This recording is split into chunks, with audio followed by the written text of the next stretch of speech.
Kiranya Tuhan memberkati kita semua dalam sukacita dan damai sejahtera. Amin. Bapak, Ibu, dan Saudara sekalian, firman Tuhan yang menjadi renungan bagi kita, Markus pasal 13, ayat 1 sampai dengan ayat yang ke-8, demikian firman Tuhan. Ketika Yesus keluar dari bait Allah, seorang muridnya berkata kepadanya, "Guru, lihatlah betapa kokohnya batu-batu itu dan betapa megahnya gedung-gedung itu."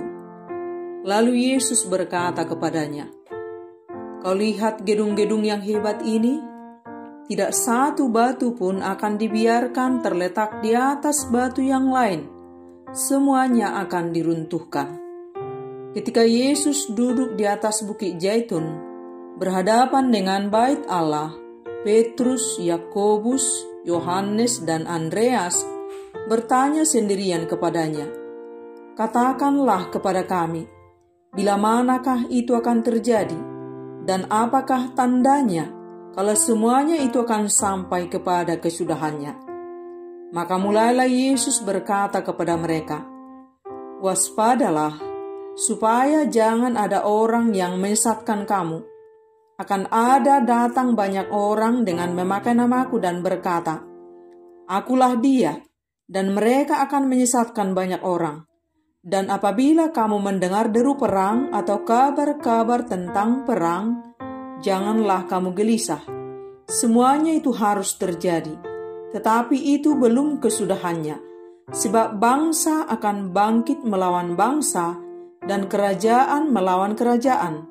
Akan terjadi gempa bumi di berbagai tempat, dan akan ada kelaparan.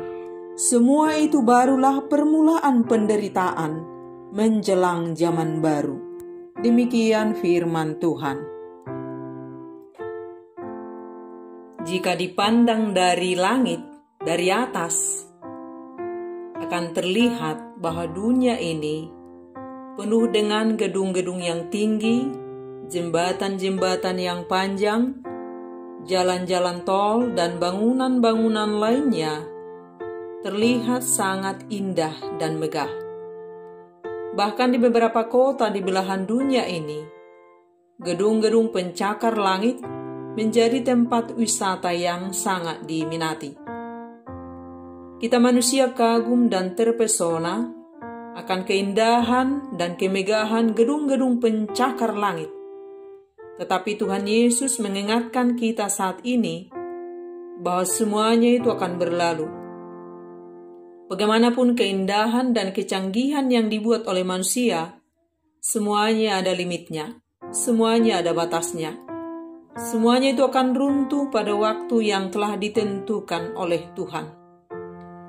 Dan kita melihat banyak orang yang membangun rumahnya semegah mungkin, sebagus mungkin, seindah mungkin, secanggih mungkin. Tetapi Tuhan mengingatkan kita, semegah apapun itu, semuanya itu pun juga akan hancur dan berlalu. Tidak ada satupun manusia yang tetap menetap di rumah yang dia bangun. Sekuat apapun, semegah apapun, secanggih apapun, seindah apapun, sebab semua itu tidak ada yang abadi. Kita harus belajar melepaskan kemelekatan kita dari apapun yang berasal dari dunia ini dan mulai belajar fokus dan berkomitmen untuk melekat pada kekekalan, yaitu Tuhan. Dan ini harus kita lakukan saat ini, ketika kita masih hidup. Bukan nanti, bukan ketika kita telah tua, tetapi ketika kita masih berada dalam waktu itu, kita harus belajar memahami dengan benar bahwa hidup kita hanya sebentar di dunia ini. Sebentar hanya untuk bersiap dan dipersiapkan dan menjadi siap meninggalkan dunia yang fana ini menuju kekekalan. Dan melalui firman ini, Yesus mau mengajarkan kepada kita bahwa tidak ada sesuatu pun yang kekal di dunia ini. semuanya akan berakhir dan berlalu, dan akan datang langit dan bumi yang baru, zaman baru. Semua kita tidak ada yang abadi. Ketika kita dilahirkan, maka kita sedang menantikan akhir dari hari-hari kehidupan kita dari dunia ini. Kemegahan dan keindahan dunia sering membuat kita gagal fokus untuk menjawab panggilan hidup kita yang sesungguhnya, yaitu untuk mengejar kekekalan. Kerap kali kita mencurahkan seluruh pikiran, tenaga, waktu hanya untuk mengejar dan memiliki kenikmatan sesaat yang disediakan oleh dunia ini. Mulai dari lahir, kita sekolah dituntut untuk beroleh prestasi supaya menjadi anak kebanggaan. Setelah lulus sekolah, bekerja untuk bisa meraih pencapaian-pencapaian dari dunia ini. Kemudian menikah, punya keluarga, punya anak, berharta, punya cucu lalu mati. Yang menjadi soal, selama kita hidup mulai lahir sampai mati, apakah kita hidup seturut kehendak Tuhan, taat kepada Tuhan? Sebab sebanyak apapun pencapaian, prestasi, kemegahan, keindahan yang kita banggakan yang berasal dari dunia ini, jika itu semua kita bangun tanpa perkenanan Tuhan, sia-sialah hidup kita. Dalam firman ini, murid-murid Yesus juga tertarik terhadap kemegahan bangunan di dunia ini. Tetapi Yesus menegur mereka supaya hati-hati, jangan terikat pada hal-hal duniawi yang fana.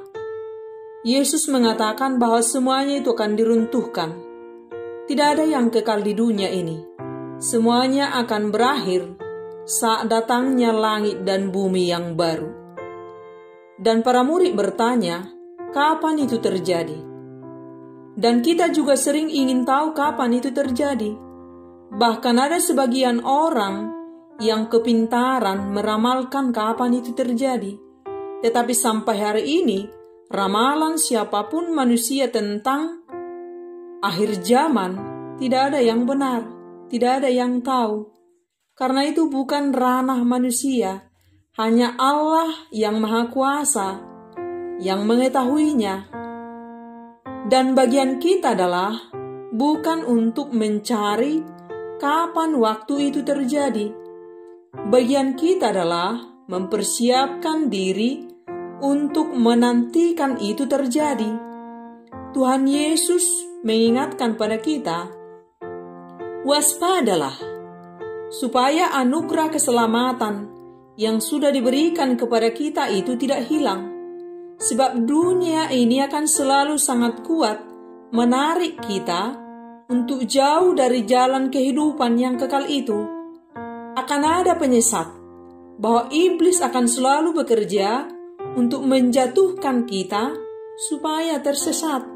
Sebab iblis dan pengikutnya tidak pernah suka kita hidup bahagia. Akan ada pengajaran-pengajaran yang sesat yang mengatasnamakan kuasa dan nama Tuhan Yesus Kristus. Akan ada penderitaan dan perang dan bencana yang dari dahulu telah terjadi dan akan terus berlanjut terjadi, akan terus kita alami sebagai konsekuensi kejatuhan manusia ke dalam dosa. Sebab dunia ini sudah rusak. Dunia ini tidak layak lagi untuk tempat kita tinggal. Dan Tuhan sudah mempersiapkan rumah baru bagi kita, yaitu langit dan bumi yang baru.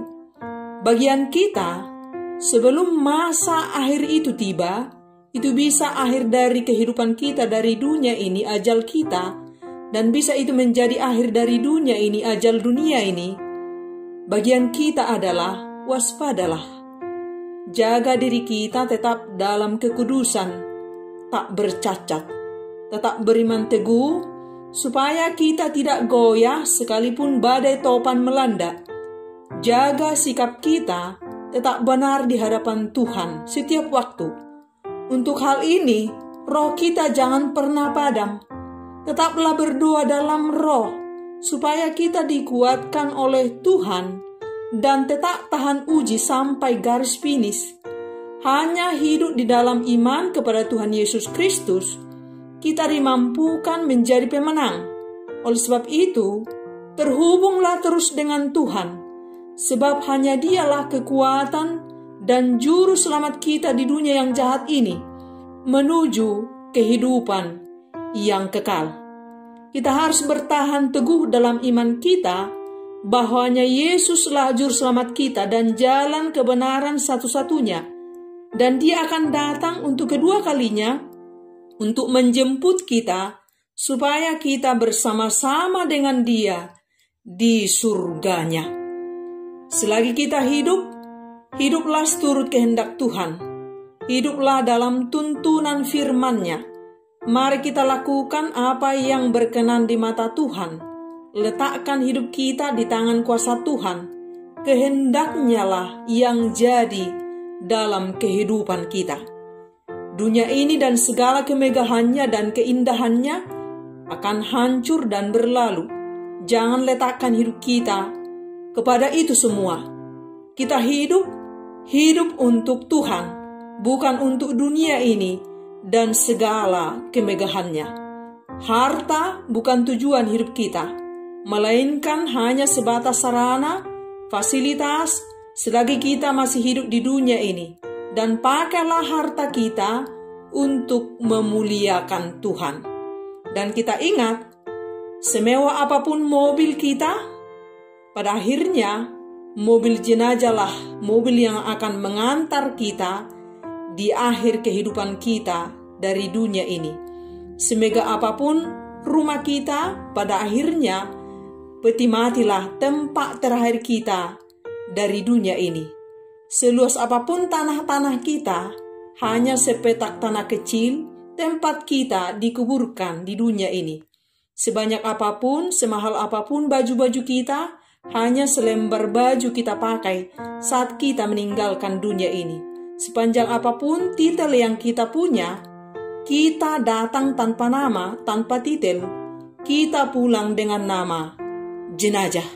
Apapun yang kita miliki, semua pasti berlalu. Kita tidak diberi sango duit, emas, berlian, baju-baju, dan lain sebagainya ketika kita telah meninggal dunia. Saat lahir kita tidak bawa apa-apa, dan saat pulang juga kita tidak bawa apa-apa. Tidak ada yang patut kita banggakan secara berlebihan di dunia ini. Sebab semua yang berasal dari dunia ini adalah fana. Tidak ada yang abadi. Selagi kita hidup, carilah yang kekal. Carilah Tuhan. Hiduplah dalam firman-Nya yang kekal. Bangunlah hidup kita di atas kekekalan. Walau dunia ini runtuh, hancur, berlalu. Walau manusia lahiriah kita hancur menjadi tanah, tetapi manusia batiniah kita akan kembali kepada Tuhan dan akan diberi tubuh yang baru yang patut tinggal bersama Tuhan di langit dan bumi yang baru. Kita ingat, hanya Tuhan yang kekal, hanya firman Tuhan yang kekal. Itulah yang kita kejar, itulah yang kita hidupi selagi kita masih hidup. Kita tidak menetap dalam tubuh jasmani kita yang berdosa ini. Kita tidak menetap dalam rumah kita yang bagus itu. Kita tidak menetap dalam pekerjaan yang kita banggakan itu. Kita tidak menetap dalam mobil yang bagus yang kita miliki itu. Kita tidak menetap dalam keglamauran dunia ini. Semua pada masanya akan hancur berlalu. Apapun yang dibanggakan dunia ini, semegah apapun, seindah apapun. Oleh sebab itu, mari kita letakkan hidup kita pada jalan kekekalan. Jangan menunda-nunda lagi. Selagi hari ini masih siang, mari kita kerjakan keselamatan kita dengan sungguh-sungguh. Lepaskan diri kita dari kemelekatan terhadap dunia ini dan kemegahannya, dan bersiaplah menantikan Tuhan setiap waktu. Jaga kekudusan hidup kita. Apapun yang kita lakukan, apapun yang kita perkatakan, mari kita lakukan itu semua, mari kita perkatakan itu semua hanya untuk kemuliaan Tuhan. Hiduplah untuk yang kekal. Jangan kita sia-siakan kemahabaikan Tuhan. Jangan sampai kita menyesal. Menyesalnya bukan untuk 1 minggu, 1 bulan, 1 tahun, 100 tahun. Tetapi untuk selama-lamanya. Kita akan meringkuk di neraka yang apinya tidak pernah padam. Tetapi mari kita katakan selalu, aku mau hidup selamanya bersama Tuhan di Firdaus, yang tidak ada tangis, ratapan, duka, penderitaan, dan lain sebagainya, tetapi hidup dalam sukacita dan kebahagiaan sejati. Tuhan telah menyediakan rumah baru bagi kita, rumah bagi kita yang tetap setia percaya kepada Tuhan. Di sanalah tempat tinggal kita yang sesungguhnya, di rumah Bapa kita. Jangan sia-siakan kehidupan yang kekal itu, hanya untuk nikmat sementara, sebentar, fana, yang ditawarkan oleh dunia ini. Berjalanlah di jalan kebenaran Tuhan bersama Tuhan, menuju kekekalan. Selagi kita masih hidup, mari kita terus siap sedia, siang malam, siap tunggu panggilan. Persembahkan hidup kita sebagai persembahan yang benar dan kudus untuk Tuhan. Kita tidak akan punya waktu untuk bersiap jika Ia sudah datang. Lakukanlah sekarang, saat ini, ketika kita masih bernapas. Bertandinglah dalam pertandingan iman yang benar dan rebutlah hidup yang kekal. Saat waktunya tiba, ketika sangkakala dibunyikan, kita menyambutnya dengan sukacita. Amin.